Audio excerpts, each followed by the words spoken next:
Welcome to Shamba Shape Up. We have traveled all over East Africa to find hard-working farmers. We want to celebrate them while giving them the knowledge they need, so they can adapt and make their farms more productive even while the climate changes. We want to support them to get better yields and increase their income. We will see how farmers can benefit from our experts' advice while learning from each other in so many ways. Join us on these journeys and share in the farmers' experiences on the Shamba Shape Up Safari.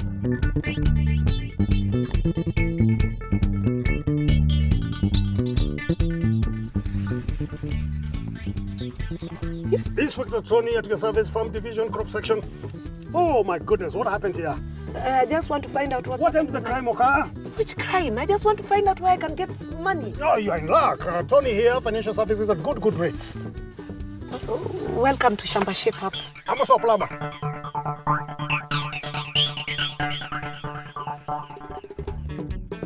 This week, we are in Gataragwa in Nyeri.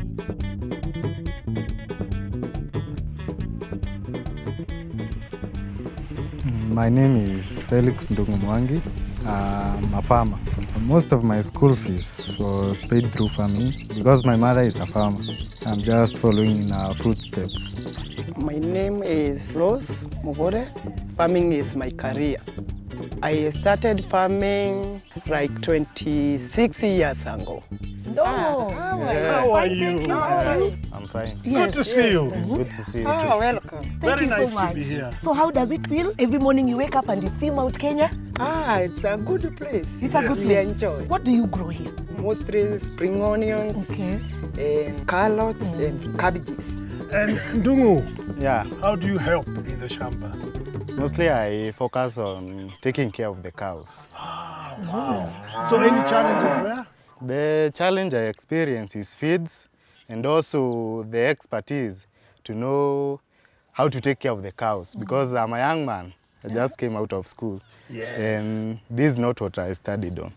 Okay. Yeah. You want to learn more about farming? Yeah, about farming. So when I start my own ventures, yes, I'll be excellent. Well, you're in luck because, Caro, we did not come alone. When Shamba Shape Up comes to your Shamba, we bring you experts who are going to make sure that by the time we're leaving, you are shaped up totally. Wow, that's good. Yes. But first, we are going to pitch up our tent and get ready for work. Are you ready? We are ready. All right, Caro. We'll be right back. All right.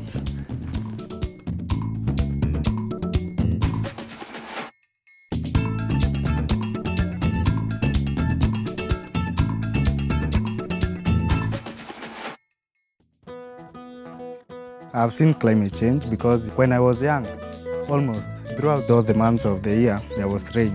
But right now we experience like half of the year there's no rain, and the other half is little rain. I buy fodder when it comes to drought. Sometimes I go far away to buy that fodder, and that is a challenge. The rains have been coming down heavily these past few weeks. That means a lot of fodder. We know with climate change, we are not promised of enough rainfall in the next season. So, what should a farmer do? Preserve the excess fodder. Two-Scale have been working with farmers, training them on silage making. We have brought in Joel Mawira from Policy and Market Options, who work with Two-Scale to see how Rose has been feeding her cows and how she can improve. Rose, you said you wanted to make sure your cows give you more milk. Yeah. Right now, how much milk are they giving you?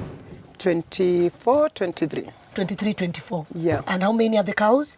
3. 3. Yeah. What have you been feeding them? I'm feeding them with napier, maize, and weeds. I think Rose needs to improve the quality of feed and even the way she's feeding the cows. It's still early in the morning and some troughs are empty and you need to ensure that the cows are fed throughout the day. I've also noticed that Rose is feeding fresh maize from the farm and for good milk production, we recommend that she do it and preserve it in form of silage. What is silage? Silage is where you get your fresh feed from the farm. That can be napier grass, it can be maize, it can be sorghum, and then you chop it keenly, and then you compress it in an airtight container. It can be a bag, it can be a pit, it can be a bunker. Yes, airtight. And then you feed it after 21 days. Why silage? Number one, it will help you to feed your cows consistently. And number two, it will help you to store feed for your cows such that when the rains are gone and the dry spell comes, you will not suffer because you still have food in the store for your cows. Also, when you are feeding direct from the farm, you realize the quality of your feed varies. The maize you are giving fresh today will not be the same quality the maize that you give next week. So your quality will keep varying. And these cows need to be fed with the same quality consistently without changing. So that's why you need silage. When you say that, it means there has to be a particular time where the grass is harvested. Yes. Is that what you're trying to say? Yes, and I will show you. So we can go to the Shamba? Yeah, you can go. I'll show right. you. I always plant my maize for my cows and napier grass. When you want to make silage, you get a maize that,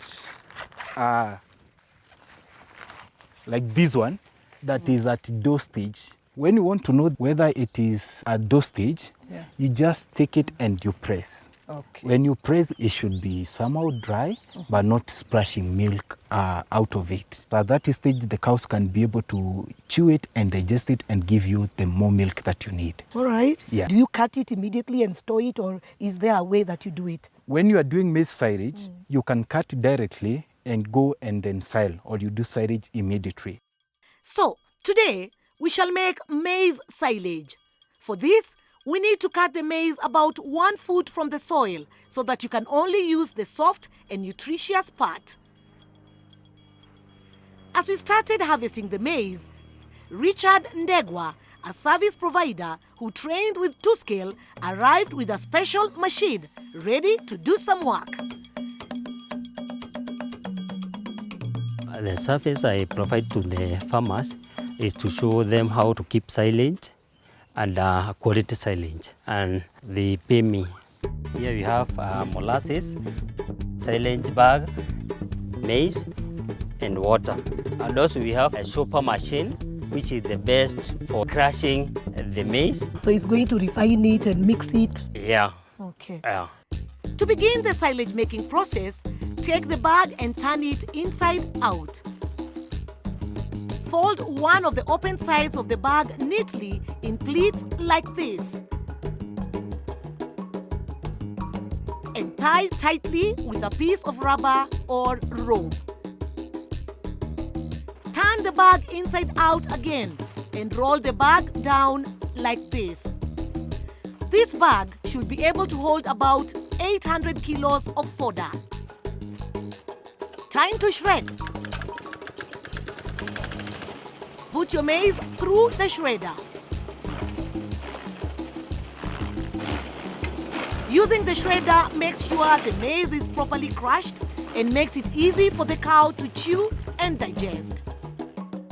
Add the shredded fodder into the bag up to a height of about 1 to 2 feet. With a clean pair of gumboots, step on the fodder, pressing all the air out. Ensure you step on the sides as you unfold the bag. The silage bag is especially made for silage making. It does not allow air or moisture to pass. Mix 1 part of molasses to 3 parts water and stir well. Sprinkle this mixture lightly on the fodder in the bag. Add another layer of the crushed maize and sprinkle the molasses and water mix. Repeat this process until the bag is full, leaving some space for tying. Pleat and twist the bag, pushing all the air out. Tie with a rope and piece of rubber, ensuring it is airtight.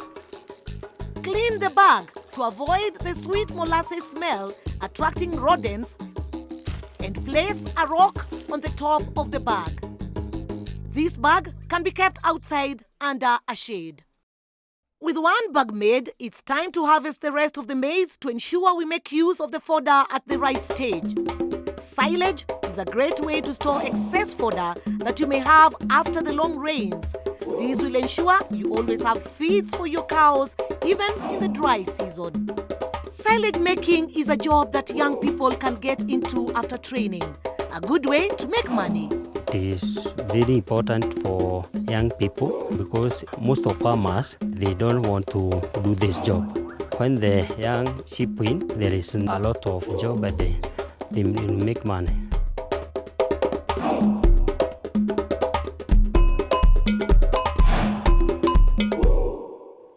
So, you've made your silage and your cows are now on their way to producing lots of milk. But will the quality of that milk matter? It will. The quality of your milk is crucial, not just for your income, but also for the safety of your family and general public. The safety of this milk begins on the farm, from how we feed, handle, and milk our cows. No one better to teach us about this than the dairy experts. We have Lavender Simiu, a dairy development officer from Safe Milk Kenya. I do my milking right here. Yes. The cow enter here and I sit around there and I milk them. As you can see, where Ndung'u sits, we have some grasses growing there, and also it's a bit muddy. That is where he stores his cans. There is a lot of dust. So this needs to be somehow improved because the place where you are even sitting, or rather the surrounding environment, needs to be very clean. Because at this point, this is food that you're handling. Ndung'u has first of all tried to ensure that the farm has everything that a cow needs. Because definitely a cow needs feeds and a cow needs a very good place to sleep, to rest. The more she rests, the more she gives us milk. The more we feed her well, the more she gives us also more milk. Yeah, so at the end of it, after she's produced the milk, for us to ensure that the milk is safe, it all depends with how we handle the milk. What's the importance of safe milk? Safe milk is important because the final consumer is me and you. We need to drink safe milk for the purpose of also ensuring that our health is okay. Yeah. Okay. So has there been this huge challenge in safety of milk? Yes, a very big challenge.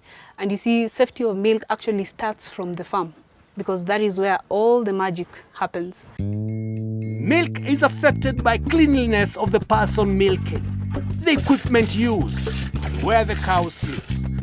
The floor of the milking area needs to be cemented so that it can be cleaned easily.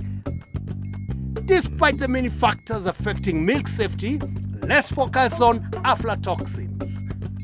First, I want to appreciate Ndung'u for the work that he's doing because he's actually feeding silage, and silage is like a whole meal for the cow. So when you're making the silage, it's very important that you compact the silage very well, in that there is no air that is coming into the silage, because that will cause the silage to rot. And how do you know the silage has rotten? You'll see some molds, some white substances, or the silage turns black. So that is very important to ensure that there is no air getting into the silage. So after compacting, you also ensure you cover it completely. You need to ensure that you create a very good drainage system so that the water does not get into the silage. Because if it gets into the silage will rot, and therefore that silage gets to have aflatoxin. What is aflatoxin? So aflatoxin are harmful microorganisms that we get from the feeds when the feeds are exposed to moisture or air or water. So when the cows feed on this kind of feed, we also are able to get it in milk. Unfortunately, you cannot see aflatoxin with your eyes in milk, but you can detect from the feeds. If you see a rotten feed, maybe black in color, or molds, which are always white, then that is a feed affected by aflatoxin. And so when you're using your silage, you need to cut the silage just like the same way you slice your bread. So it needs to be in a very straight line. Why is this important? It prevents you from exposing the other part of the silage to air. So if you know that your usage today is around 1.5 meters wide, you just cut it at that point, then you close it up with the storage bag. Is it only silage which is affected by aflatoxin? It's not silage alone. Actually, all the feeds that you give to your cows are likely to be affected with aflatoxin. And why is that? Again, how you store your feeds in your store is very important, because for you to prevent the feeds from getting moisture, you need to store the feeds above the ground. So whether it is dairy meal, whether it is hay, whether it is napier. So after harvesting, from where you're harvesting, and then when you're coming to store it, make sure it is above the ground so that it is not exposed to moisture from the ground. Also ensure that there are no holes in the roof, so that there is no water that will get in during rainy season. Yeah. How does it affect the milk? The aflatoxin amount that we get from the feeds, it directly goes to the milk. There is no process that can remove that aflatoxin from milk. So at the end of it, the person who is going to consume is me and you. When it accumulates in our body, we are exposed to a lot of diseases, and one of them, to say the least, is cancer. So at the end of it, we need to drink safe milk for the purpose of also ensuring that our health is okay. Yeah. If you notice your animals have consumed feed with aflatoxin, add a toxin binder in new feed. The toxin binder helps control what they have consumed. Remember to dispose of the infected feed.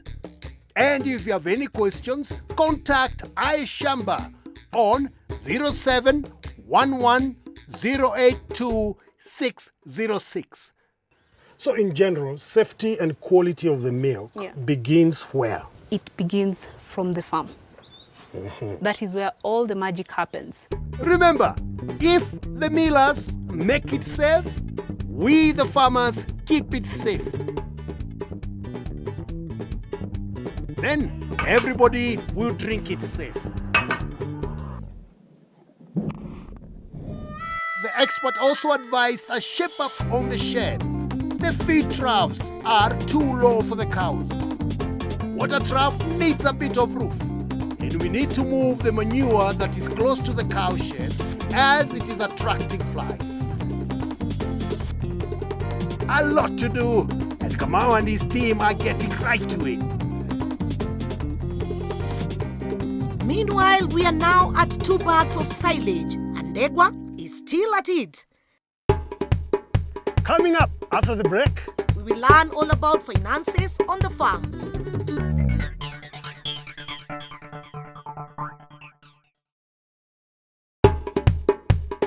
Welcome back to Shamba Shape Up. Welcome to the Shamba Shape Up weather and farming news for Kenya. In the coming week, we expect low rainfall across Kenya. The north, upper and lower eastern counties will see very low rainfall of less than 5 millimeters across the week. This covers Marsabit, Isiolo, Mandera, Wajir, Kitui, Makueni and Kajiado. Meru, Tharaka and lower parts of Garissa will see moderate levels of rain reaching up to 15 millimeters across the week. Coastal counties will get low amounts of rainfall reaching 15 millimeters in the week. This covers Lamu, Kilifi, Mombasa and Kwale. Tana River and Taita Taveta will see very low rains below 5 millimeters. Central Kenya will get average rainfall reaching 50 millimeters across the week. This covers the counties of Laikipia, Nyandarua, Nyeri, Kirinyaga and Murang'a. Embu, as well as Nairobi and Kiambu, will have lower rains of up to 15 millimeters. North, Central and South Rift Valley will get moderate amounts of rainfall of up to 50 millimeters across the week. This spans across West Pokot, Baringo, Trans Nzoia, Nandi, Kericho to Nakuru. Most of Turkana, Samburu and Narok will get low rainfall reaching 15 millimeters in the week. The Western and Nyanza regions will have moderate rainfall reaching 50 millimeters in the week. This covers Bungoma, Kakamega, Vihiga, Nyamira and Kisii. Busia, Siaya, Kisumu, Homa Bay and Migori will receive little rain of 15 millimeters across the week. Farmer, cut and store enough fodder that will last up to the next rainy season. You can preserve them as silage or hay. This way, your livestock will have adequate feeds in all seasons. Repair all broken openings in your chicken house and cow shed to keep them in good condition this cold season. This prevents them from developing cold-related diseases such as pneumonia, which is common in calves, and chronic respiratory diseases in poultry.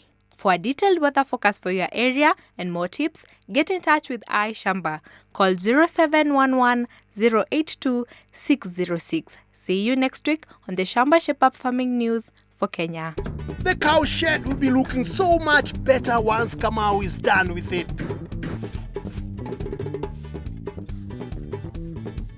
And the silage making steps are on repeat here. Shred, spread, molasses and water mixture, compress, and then repeat. Hey. The reason we get into agribusiness is to make profit. We need our farms to grow and produce more. To do this, we may sometimes need credit. How can we as farmers increase our chances of getting affordable loans? Well, let's learn. Financial literacy is the backbone of any business.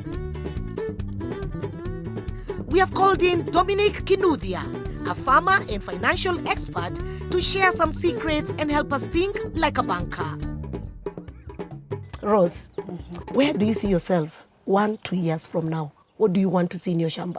I want to add in some more cows. Okay. And then if I have something like a pickup, I will be able to make it. Why do you want a pickup? I want a pickup because sometimes it is so hard to go for the fond of the cow when there is a lot of drought. How do you plan on doing that? Do you have some money somewhere, or there's a way you'll get the money? I don't have that money, but I'm planning for the future. Planning for the future. Yeah. And that's where our expert Dominic comes in. Wow. She has great plans, but maybe my first question to her is currently, she's selling crops, some milk. I don't know whether by any chance you have a bank account. Are you banking anywhere? Yes, I have a bank account at our daily cow account. So you are banking in the SACCO. Yeah. So when you deliver milk to the cooperative, they pay you through your account in the SACCO. Yes. What the bank is interested in is to be able to establish that you have the ability and the capacity to pay the amount of loan that you are looking for. For example, if you want to buy a pickup truck to ferry your fodder, and it is going for 1 million, and I have about 200,000. So what I'm looking for is 800. Yes. So then the bank will be looking at, if we give Rose 800,000 to pay in 48 months, so every month we require Rose to be paying 20,000 as a loan installment. Is her business and the farm being able to generate more than 20,000? Because another day, after she has paid the 20,000, we need her to remain with some cash in her hands so that she's able to take care of the rest of her needs on the farm as well as her personal needs. Okay. And for a financial institution to be able to make a decision or a credit decision on whether to give you money or not, they need to know how much money or cash you're generating on the farm. To see if they can give you a loan, banks look at the activities in your account, looking at how much money goes through it, so that they can be sure you can afford to pay. It is important to ensure you receive and make your payments through your bank account. Now, for her, it's maybe a bit easier because she's delivering milk to a cooperative. Yes. So the cooperative is paying her through the SACCO account. Yes. So at least that gives that regular turnover on a monthly basis. But in an instance where she's not selling to the cooperative, so this money is not banked. Yes. So to the financier who is interested in doing the account runs and see the turnover from the account, and the farmer is not banking, so this money is not seen. And this is where we were talking about the issue of record keeping.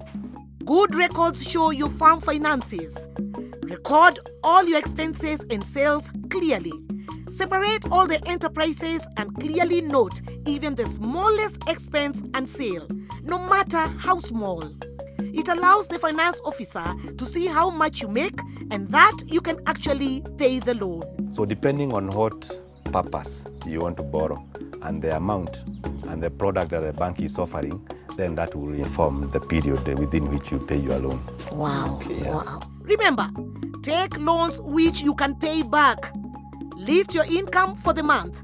Subtract your expenses for the month, and based on how much cash is left, you can decide whether you can afford to pay back a loan. So Rose, it's very clear now. Yeah. These banks are accessible. These loans are just at the tip of your fingers. You only need to make that effort. And above all, records, records, records. Yeah. After that, your truck is going to be here in no time. I have learned a lot from financial experts because I was not knowing that I can even get more money, that I can do huge things through banks and cooperatives. Kamau is finished with a makeover. The cows can now feed comfortably. The water troughs have roof to protect against direct sun and rain. The milking place is cemented for easier cleaning. The farmers are shaped up. I have felt myself motivated. I am feeling myself that I will go far. Ndung'u and Rose, it's been wonderful being with you. Are you happy with our visit, Ndung'u? Yeah, I'm very happy that you came to visit us and you have taught us a lot of things. I have more knowledge on the feeding of the cow and taking care of the cow so that it can produce more milk. I'll start you off with this nice jerry can. This is the best for you, and I hope it should give you a small boost so that you grow to become a very good milk farmer. Yeah, thank you so much, and I really appreciate what you are doing, guys. Thank you, thank you. You know, we normally say you have to practice good agricultural practices. And with that, your mom, Rose, here has been doing exactly that. We talked about records and record keeping. Yeah. Wrote your wonderful book. Wow. It's beautiful to look at. It will give you the morale to even keep writing. It has columns, cabbages, chicken, how much you've used, how much is going in. Can I keep this for myself? No. It looks so good. No. Come on, you can have that. Thank you very much. All right. I really appreciate Thank you so much. Thank you so much. Well, our work here is done. No. There's still a lot of work to be done. Oh yes, there's still lots of work. So we'll leave you to continue with your work. Yes. Good work, good work. And we'll see you in the next Shamba. Thank you very much and welcome again. Thank you.